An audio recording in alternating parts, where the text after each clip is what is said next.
ஏய் 6 மாசமா நான் தேடிக்கிட்டு இருந்தேன் வர்றான். அண்ணமாக்கியம் அந்த வீச்சரோட சத்தம் இல்லாம குடுமா. ஆத்தி வந்துட்டானா? இவனை தான் நானும் தேடிட்டு இருந்தேன். எப்பல போச்சு? வெட்டாயிரம் ரூபாய் வேல்கம்பு எல்லாத்தையும் ரெடி பண்ணு. ஆளுகளை பூரா ஆயுதங்களை வர சொல்லு. ஏ தொப்பராசே, அந்த அருவா கத்தி கோடாலி இருக்கிறது பூரா எடுத்துட்டு வாடா. வந்துட்டான்டா வந்துட்டான்டா.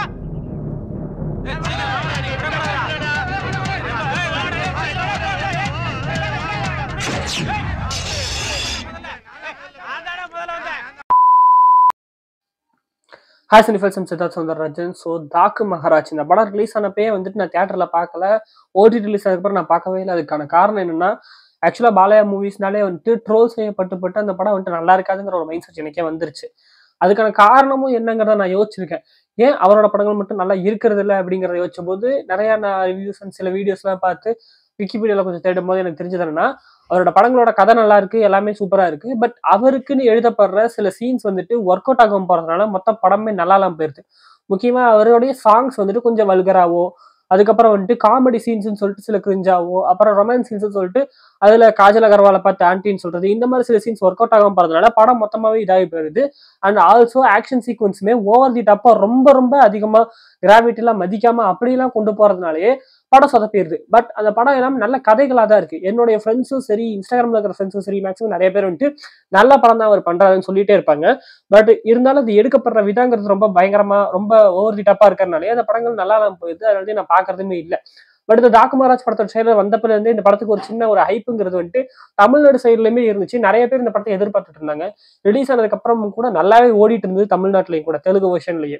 ஓடிடி ரிலீஸ்க்கு அப்புறமாவும் இது நல்லா தான் நிறைய இடங்களா பேசிட்டு இருந்தாங்க. பட் இருந்தாலும் நான் பார்க்கலாம் அப்படின்னு எனக்கு தோணுச்சு. பட் இருந்தாலும் அப்புறமா பார்த்துக்கலாம். எப்படி ஆக்ஷன் சீக்வன்ஸ்லாம் ரொம்ப பயங்கரமா தான் இருக்கும், எதுவுமே நார்மல் கிரவுண்டடா இருக்காது அப்படின்னு தான் நான் யோசிச்சுட்டு இருந்தேன். ஒரு ப்ராப்பரான ஒரு தெலுங்கு ஃபிலிம் அப்படிங்கிறது எப்பயுமே வந்துட்டு ஆக்ஷன் சீக்வன்ஸ் ஓவர் டாப்பா தான் இருக்கும். அது அளவுக்கு இருந்துச்சு அப்படின்னா எனக்கு ஓகே தான். பட் அதுக்கும் மேல போகும்போது தான் அது சொதப்பிடுது. அது பாலையா படங்களும் இருந்துட்டு இருந்தது. பட் ரீசெண்டா ஒரு நண்பருடைய ஸ்டோரியில வந்துட்டு இந்த தாக்கு மகாராஜ் படத்துல ஒரு இன்டர்மிஷன் சீன் ஒன்று வச்சிருந்தாங்க. அந்த சீன்ல வந்துட்டு அந்த ஃபைட் எல்லாமே ஓவர் தி டாப்பா இருந்தாலும் வழக்கமான பாலையா படங்கள் மாதிரி இல்லாம ரொம்ப மாசாவே இருந்துச்சு. அதாவது அதுல எனக்கு ஒரு சின்ன ஒரு எஃபெக்ட்ங்கிறது ஏற்பட்டுச்சு. ஓ நல்லா இருக்கும் போல அப்படின்னு சொல்லிட்டு. அதே மாதிரி தமிழோட மியூசிக்குமே இந்த படத்துல பயங்கரமா இருக்கும் அப்படின்னு சொல்லிட்டு இருந்தாங்க. நிறைய பேர் இந்த படம் சூப்பரா இருக்குன்னு சொல்லிட்டு இருந்ததுனால இப்போதைக்கு இந்த படத்தை பார்த்துட்டு, ஸோ அதனால இந்த படத்தோடைய லேட் இம்ப்ரெஷன் தான் பார்க்க போறோம். இன்னுமே இந்த படத்தை பார்க்காதவங்க இந்த வீடியோ பார்த்ததுக்கு அப்புறமா இந்த படம் பார்க்கலாமா வேண்டாமா அப்படிங்கிறது உங்களுக்குள்ளேயே ஒன்று தோணும். பார்ப்பீங்கன்னு சொல்லிட்டு நம்புறேன். ஸோ வீடியோ தொடங்குவோம். படத்தோட ஒன்லைனை பொறுத்தவரை வந்துட்டு ஒரு ஆந்திரால வந்துட்டு ஒரு மலை பிரதேசம் மாதிரி இருக்க தேயிலை எஸ்டேட்லாம் இருக்கிற இடம். அங்க வந்துட்டு ஒரு பெரிய ஃபேமிலி இருக்காங்க. அந்த ஃபேமிலியில ஒரு குட்டி குழந்தை இருக்கு. அந்த குழந்தைக்கு அப்பா அம்மா இல்ல, பாட்டி தாத்தா பார்த்துக்கிட்டு இருக்காங்க. ஸோ அந்த குழந்தையோட நாய் வந்துட்டு ஒரு இடத்துக்கு வந்துட்டு இந்த தேயிலை எஸ்டேட்ல தப்பிச்சு ஒரு இடத்துக்கு போகும்போது சும்மா அந்த குழந்தைய விட்டு ஓடும் போது ஒருத்த வந்துட்டு அந்த நாயை கொன்னுடுறான். ஸோ அந்த நாயை கொன்னதுனால வந்துட்டு அதுக்கப்புறம் இவங்க யாரு என்னன்னு சொல்லிட்டு அந்த ஃபேமிலி விசாரிச்சு அதுக்கப்புறம் அவங்க மேல கேஸ் போடுறாங்க. இந்த மாதிரி அனிமல்ஸை வந்துட்டு இது பண்ணிட்டு இருக்காங்க, நிறைய புலித்தோலெல்லாம் எடுத்து அதெல்லாம் இல்லீகலா வித்துட்டு இருக்காங்கன்னு சொல்லிட்டு அந்த ஃபேமிலி கேஸ் போட்டு விட்டுறாங்க. இதனால அவங்க வந்துட்டு அந்த குழந்தை அந்த ஃபேமிலிக்கு ஆபத்தா மாறுறாங்க. இப்ப அந்த குழந்தையும் அந்த ஃபேமிலி காப்பாத்துறதுக்கு நம்ம இவர் வந்துட்டு வராரு, நானாஜி அப்படிங்கிற பேர்ல பாலையா வந்துட்டு வராரு. சோ அதுக்கப்புறம் அந்த குழந்தைய வரை காப்பாத்தினாரா இல்லையா, அவருடைய பிளாஷ்பேக் என்ன, அவருக்கும் இந்த ஃபேமிலிக்கு என்ன சம்பந்தம், எதனால இங்க வந்திருக்காரு, தாக்கு மகாராஜ்ங்கிற பேர் அவருக்கே கொடுக்கப்பட்டுச்சு அப்படிங்கிறத நிறைய விஷயங்கள் பின்னாடி பேசியிருக்காங்க. ஒரு சாதாரண அண்ட் செகண்ட் ஆஃப் இந்த படமே வந்துட்டு 2 கதையா தான் பிரிச்சுக்கலாம். இதை பார்ட் 1 பார்ட் 2ங்கிற மாதிரி கூட எடுக்கலாம். இதை வந்துட்டு நினைச்சிருந்தாங்க அப்படின்னா இன்னும் கொஞ்சம் எக்ஸ்பேண்ட் பண்ணி வேர்ல்டு எக்ஸ்பேண்ட் பண்ணா இந்த பார்ட் 1 பார்ட் 2 சொல்லிட்டு ஒரு பேன் இண்டியன் மூவியா கொடுக்குற அளவுக்கு இதுல ஸ்டஃப்ங்கிறது இருந்தது. ஏன்னா ஃபர்ஸ்ட் ஆஃப் செகண்ட் ஆஃப் ரெண்டுமே டிஃபரெண்ட் ஸ்டோரிஸா தான் இருந்தது. ஃபர்ஸ்ட் ஆஃப் ஃபுல்லுமே அந்த குழந்தைய காப்பாத்துறதே அதே மெயின் ஃபோக்கஸா அப்படியே கொண்டு போயிருந்தாங்க.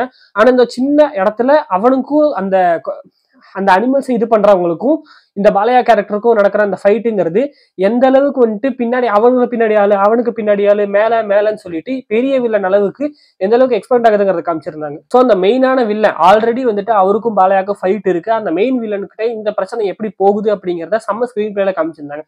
செகண்ட் ஆஃப் செப்பரேட் ஸ்டோரியா தான் இருக்குது, ஒரு பிளாஷ்பேக் ஸ்டோரி. இவர் யாரு, இவருடைய பிளாஷ்பேக் என்ன, இவர் ஏன் இங்க இருக்காரு, இந்த குழந்தைக்கு இவருக்கு என்ன சம்பந்தம் அப்படிங்கறத கொண்டு போற மாதிரி காமிச்சிருக்காங்க. ஒரு சாதாரண இன்ஜினியர், ஒரு சிவில் இன்ஜினியர், இவர் வந்துட்டு தாக்கு மகாராஜா மாறுற அந்த டிரான்ஸ்ஃபர்மேஷன் தான் இந்த செகண்ட் ஆஃப் ஃபுல்லுமே காமிச்சிருக்காங்க. அதுக்கு சில பேக் ஸ்டோரிஸ் எல்லாம் இருக்கு, ஒரு கிராமத்து மக்கள்னு சொல்லிட்டு அது எதுவுமே நான் ஸ்பாயில் பண்ண வரல, படமா தெரிஞ்சுங்க. பட் அவங்களுக்காக வந்துட்டு ஒரு விஷயம் செய்யறதுக்காக இவர் போறாரு ஒரு சிவில் இன்ஜினியரா. பட் அதுவே வந்துட்டு எப்படி இவரை வந்துட்டு தாக்கு மகாராஜா மாத்துது அப்படிங்கிற மாதிரி. தாக்கு மகாராஜ் அப்படிங்கிறது ஆல்ரெடி அங்க ஒரு கேரக்டர் இருந்திருக்காரு. அவர் வந்துட்டு ஒரு அந்த காலத்துல இருந்த ஒரு கொலசாமி மாதிரி வச்சுக்கோங்க, நம்ம ஒரு கருப்பன் அந்த மாதிரி குலசாமி மாதிரின்னு சொல்லலாம். அப்படி ஒருத்தர் வந்துட்டு இருந்து அவருக்கு சிலை எல்லாம் வச்சிருக்காங்க. பட் இப்போ அவர் வந்துட்டு உயிரோட இல்ல. அவருடைய சிலை அங்க இருக்கும், அதோட தலை இல்லாம இருக்கும். ஏன்னா வில்லன் சின்ன தலையை வெட்டி வச்சிருப்பாங்க. சோ இவர் போய் அவங்களுக்கு ஒரு சேவியரா மாறுறதுனால இவருக்கு அந்த டாக்கு மகாராஜ்ங்கிற பட்டத்தை வந்துட்டு அந்த மக்கள் கொடுக்குற மாதிரி காட்டுறாங்க. அவங்களுக்கு நடக்கிற கொடுமைகளை தட்டி கேட்கறது, அதுக்காக போறதுதான் இந்த படமா காமிச்சிருக்காங்க. இந்த படத்துல எனக்கு ரொம்ப ரொம்ப முக்கியமா பிடிச்ச விஷயம், பாராட்ட தகுந்த விஷயமே ஸ்கிரீன் பிளே ஸ்ட்ரக்சர் தான். ஒரு நார்மல் கமர்ஷியல் ஸ்கிரீன் பிளே ஸ்ட்ரக்சருக்குள்ள இவ்வளவு பெரிய விஷயத்த ரொம்ப ரொம்ப கரெக்டான டைம்ல பெர்ஃபெக்டா கொடுத்துருக்காங்க. ஒரு 2.5 மணி நேரம் படம் பெருசா போவே இல்லை, சுருக்கவும் கிடையாது. அந்த 2.5 மணி நேரம் படத்துக்குள்ளேயே கொஞ்சம் கூட லேக் இல்லாம ஒரு சீனுமே செம்ம ஸ்பீடா தான் நகருது. ஃபர்ஸ்ட் ஹாஃப்ல என்னதான் அந்த குழந்தைய காப்பாத்துறதுன்றதாலும் அதுல எந்த அளவுக்கு ஃபன் கொடுக்கலாம், மேக்ஸிமம் காமெடி சொல்லிட்டு தனியா இல்லாம அதுல உள்ள ஃபன், அதுல உள்ள ஃபீல் குட்டான விஷயம், அந்த குழந்தையோட இன்னசென்ஸ், அந்த குழந்தையோட ஹேபிட்ஸ், இவர் எப்படி அந்த குழந்தைய பாதுகாக்கிறதுன்னு சொல்லிட்டு இந்த மேட்டர்லாம் அப்படியே அழகா கொண்டு போயிருந்தாங்க. செகண்ட் ஹாஃப் ஃபுல்லுமே அந்த மக்களுடைய கஷ்டத்தை காட்ட போறோம் அப்படிங்கும்போது, நார்மலா இந்த மாதிரி நிறைய படங்கள் வந்துருச்சு. மக்களுடைய கஷ்டத்தை காட்டுறது, ஹீரோ வந்து சமாளிக்கிறது, சேவ் பண்றது, இதெல்லாம் வந்துருச்சு. அதுல இந்த படத்தை எந்த அளவுக்கு டிஃபரன்ஸா காட்டலாம் அப்படின்னு தான் எல்லாரும் யோசிப்பாங்க. பட் அவங்க அப்படிலாம் யோசிக்கல, காட்டினதே தான் காட்டுறாங்க. பட் அதை கொஞ்சம் ஸ்பீடா காட்டுறாங்க. சோ அதை வந்துட்டு ரொம்ப கஷ்டப்படுறாங்கன்னு சொல்லிட்டு வச்சு காமிச்சா ஆடியன்ஸ் வந்துட்டு சோர்ந்து போயிருவாங்க. அஸ்வத் மரிமுத்து சொல்ற மாதிரிதான் ஒரே எமோஷன் அடுத்தடுத்த சீன்ஸுக்கு நகர்ந்துகிட்டே ஒரே மாதிரி போயிட்டு இருந்துச்சு அப்படின்னா அது லேக் ஆயிடும். ஸோ அதனால முடிஞ்ச அளவுக்கு அதை ஸ்பீடாவே காமிச்சிருக்காங்க அவங்களோட கஷ்டத்தை. அவங்க கஷ்டத்தை ஓரம் கட்டிட்டு ஃபைட்டு, அவங்களுக்காக எந்த அளவுக்கு ஃபைட் பண்றாரு, அண்ட் இந்த கவர்மெண்ட் சிஸ்டம்ங்கிறது அவங்களுக்கு எந்த அளவுக்கு சப்போர்ட்டா இருக்கு, அந்த வில்லன்ஸோட இதுக்கு அதுக்கு இவர் என்ன பண்றாரு அப்படிங்கறது எல்லாத்தையும் அழகா காமிச்சிருந்தாங்க. படத்துல எனக்கு பிடிக்காத ஒரு 2 விஷயம் தான். பிடிக்காத ஒண்ணு அண்ட் மிஸ்டேக் ஒண்ணுன்னு சொல்லலாம். பிடிக்காத ஒண்ணுங்கிறது அந்த தபிடி சாங். அந்த சாங் இந்த படத்துல தான் வருதுன்னு எனக்கு தெரியாது. நான் அதை ரீல்ஸ்ல பாத்திருக்கேன். இந்த ஹீரோயினோட இந்த கேரக்டரோட இன்ட்ரக்ஷன், ஹீரோயினும் சொல்ல முடியாது, ஒரு போலீஸ் ஆஃபீஸர் கேரக்டர் வருவாங்க, அவங்க அழகா யூஸும் பண்ணிருப்பாங்க படத்துல ஒரு இடத்துல. பட் அந்த கேரக்டர் இன்ட்ரடியூஸ் ஆகும்போது மியூசிக் வரும்போது ரைட் இந்த படத்துலதான் இந்த பாட்டா அப்படின்னு சொல்லிட்டு தலையில கையை வச்சுட்டேன். அந்த பாட்டு இந்த படத்துக்கு ஒரு மிகப்பெரிய பேக் ட்ராப்னு தான் சொல்லணும். ஏன்னா அந்த பாட்டுல இருக்கிற அந்த ஸ்டெப்ஸுங்கிறது மிகப்பெரிய வல்கராகி அது நிறைய இடங்கள்ல ட்ரோல் செய்யப்பட்டுச்சு. அதுவே இந்த படத்துக்கு ஒரு பேக் ட்ராப் ஆயிடுச்சு. அதனால இந்த படம் பார்க்கணுமா அப்படிங்கிற கேள்விங்கிறது வந்துச்சு. பட் நான் என்ன சொல்றேன்னா, அந்த பாட்டு ஒரே ஒரு இடத்துல மட்டும் தான் வருது. அதை மட்டும் ஓட்டி விட்டீங்கன்னா படம் வந்துட்டு 99% சூப்பரான ஒரு படமா தான் இருக்கு. அது ஒரு தப்பா இருந்துச்சு, எனக்கு பிடிக்காத ஒரு விஷயம். அதுக்கப்புறம் வந்துட்டு ஒரு மிஸ்டேக் அப்படின்னு என்னன்னா, இந்த படம் முழுக்கமே 90s தான் செட் பண்ணியிருக்காங்க. அண்ட் 10 years ஃபிளாஷ்பேக்கு போறாங்க. ஒரு 10-15 வருஷம். அந்த பையனுக்கு ஒரு 8 வயசு இருக்கும், அந்த குழந்தைக்கு ஒரு 8 வயசு இருக்கும். ஸோ ஒரு 10 வருஷம்னு வச்சுக்கலாம், இல்ல ஒரு 15 வருஷம் வச்சுக்கலாம். ஸோ அவங்க வந்துட்டு ஃபிளாஷ்பேக் கொஞ்சம் போறாங்க. இவங்க போற அந்த ஃபிளாஷ்பேக் சீக்வன்சஸ் எல்லாமே பெர்ஃபெக்டா 80s செட்டப்ல செட் பண்ணிருக்காங்க.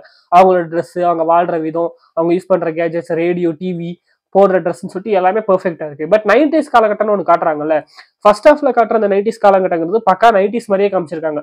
போட்டுக்கிற ட்ரெஸ், யூஸ் பண்ற காசு, ஜீப்பு எல்லாமே. பட் இந்த கிளைமேக்ஸ் போர்ஷன் சொல்லிட்டு கடைசியா அந்த ஹாஸ்பிட்டல் அந்த விஷயங்கள் வரும்போது அதுல யூஸ் பண்ற கன்ஸ் எல்லாமே பார்க்கும்போது என்னடா இந்த கன் எல்லாம் இப்ப இந்த காலத்துல இருக்கிற மாடர்ன் வேர்ல்ட் கன் மாதிரி இருக்கே அப்படிங்கிற அந்த ஃபீலிங்கிறது வருது. ஸோ அதை அவங்க மிஸ்டேக் பண்ணிட்டாங்கன்னு தான் சொல்லணும். ஏன்னா இந்த ஃபிளாஷ்பேக்ல யூஸ் பண்ற கன்ஸ் எல்லாமே பெர்ஃபெக்டா அந்த காலத்து கன் அப்படிங்கிற மாதிரி காமிச்சிட்டு இப்ப 90sல யூஸ் பண்ணும்போது இப்படி கண்ணை காட்டும் போது நமக்கு அது 90s இங்கேயாங்கிற ஒரு சின்ன இது வருது. அது ஒரு மிஸ்டேக் அந்த படத்துல. அது மட்டும்தான்.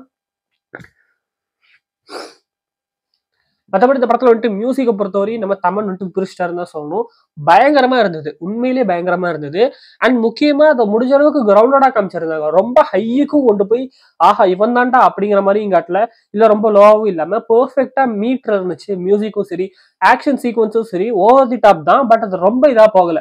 ஒரு ப்ராப்பரான ஒரு படத்துல, ஒரு தெலுங்கு படத்துல எந்த அளவுக்கு ஒரு மீட்டர்ல இருக்கும் ஒரு ஃபைட் ஓவர் தி டாப்பா தான் இருக்கும். அது வந்துட்டு கிராவிட்டியை மீறாத அளவுக்கு கொஞ்சம் மெயின்டைன் பண்ணுவாங்க. அப்படிதான் இந்த படத்துல அந்த மியூசிக், அந்த ஃபைட்டுங்கிறது இருந்துச்சு. அது வந்துட்டு ரொம்ப தூரம் போகாதனால அதுவுமே அது வந்துட்டு ரொம்ப இதா இல்லாம போயிடுச்சு. அதுவுமே இந்த படத்துக்கு ஒரு பிளஸ் பாயிண்ட் தான். ஸோ ஆப்வியஸா இந்த படம் வந்துட்டு ஒரு பார்க்க வேண்டிய படம் தான். சூப்பரான ஒரு தரமான படம். கமர்ஷியல் எனவே இப்ப வந்துட்டு நிறைய கமர்ஷியல் பிக் ஹீரோ ஃபிலிம்ஸ் எல்லாமே லேக் அடிக்குது நிறைய இடங்கள்ல. அடுத்தடுத்து ரீவாட்ச் அப்படிங்கிறது பண்ண முடிய மாட்டேங்குது. படம் நல்லா இருந்தாலும் கூட ரீவாட்ச் ஒர்த்தியா இருக்கணும்னா அது எந்த இடத்துலயுமே லேக் இல்லாம இருக்கணும். டிராகன் மாதிரி அவர் சொல்லியிருப்பாரு இல்லையா, ஒரே எமோஷன் கண்டினியூ ஆயிட்டு இருந்துச்சு அப்படின்னா அது லேக்னு சொல்லிட்டு அஸ்வத் சொல்லியிருப்பாரு. டிராகன்ல அது இருக்காது. அந்த மாதிரி அந்த மாதிரி லேக் இல்லாம இருக்கணும். இப்ப ரிலீஸ் ஆகிற பெரிய ஹீரோஸ் மூவிஸ் எல்லாம் சில படங்கள் நல்லா இருந்தாலும் கூட அதுல நிறைய இடங்கள் லேக் ஆகுது. ஸோ அதனாலே அந்த படத்தை திரும்பியும் பார்க்க முடிய மாட்டேங்குது. அண்ட் ஆல்சோ வந்துட்டு 2 டிஃப்ரெண்டான ஸ்டோரிஸை ஒரே கதையில சொல்லும் போது ஒன்னு அதிகமாகவும் ஒன்னு கம்மியாகவும் போக்கி அது வந்துட்டு ஆடியன்ஸுக்கு வந்துட்டு என்னடா இந்த ஸ்டோரி சொல்ல வந்துட்டு திடீர்னு ரூட்டை திருப்பி இந்த ஸ்டோரி சொல்றீங்கிற அந்த ஃபீல் எல்லாம் வந்துச்சு சில படங்கள்ல இப்ப. பட் இந்த படத்துல 2 டிஃப்ரெண்ட் ஸ்டோரிஸ் தான். அந்த குழந்தைய காப்பாத்துற ஃபர்ஸ்ட் ஹாஃபாவும் இவருடைய ஃபிளாஷ்பேக் செகண்ட் ஹாஃபாவும் பெர்ஃபெக்டா பிரிச்சு கொடுத்துட்டாங்க. இதை வந்துட்டு ஒன்னு அதிகம் ஒண்ணு கம்மின்னு போயிருந்தா இந்த படம் வந்து சொதப்பி இருக்க வாய்ப்பு இருக்கு. இது பெர்ஃபெக்டா இருக்கனால தான் இந்த படம் தரமா இருக்கு. ஸோ பெர்ஃபெக்டான ஒரு கமர்ஷியல் என்டர்டைனர் படம். ஸோ குடும்பத்தோடய பார்க்கலாம் தான். வல்கர்லாம் ஒன்றும் கிடையாது. அந்த சாங் மட்டும்தான், அதை மட்டும் ஓட்டி விட்டீங்கன்னா பிரச்சனை இல்லை. ரத்தம் தெரிக்குது தான். பட் இருந்தாலும் நான் பார்த்த பிரிண்ட்லாம் வந்துட்டு பிளர் பண்ணிட்டாங்கன்னு நினைக்கிறேன். தியேட்டருக்குள்ள வரும்போது பிளர் ஆயிருக்குன்னு சொல்லிட்டு நினைக்கிறேன். ஸோ கண்டிப்பா படம் பார்க்க வேண்டிய படம். இன்னும் இந்த படம் நீங்க பார்க்கல அப்படின்னா, பாலையாவுடைய படங்கள்லாம் முன்னாடி பார்த்து அடி வாங்கி நான்லாம் பாலையா படங்களே பார்க்க மாட்டேன் அப்படின்னு சொல்லிட்டு உட்காந்துட்டு இருந்தீங்கன்னா இந்த படம் நான் சஜஸ்ட் பண்றேன். கண்டிப்பா பார்க்க வேண்டிய படம். ஸோ அவ்வளவுதான். இதுக்கப்புறம் கொஞ்சம் அப்டேட்ஸ் வீடியோ போடலான்னு சொல்லிட்டு இருக்கேன். அடுத்தடுத்து வரும். ஸோ நாளைக்கு சாட்டர்டே அன்னைக்கு ரெக்கார்ட் பண்ண போறேன். ஸோ உங்களை விட்டு வந்து பார்க்கறது வரைக்கும் by from Siddharth Soundararajan. Good bye சொல்லி நெருப்ப கட்டிடும்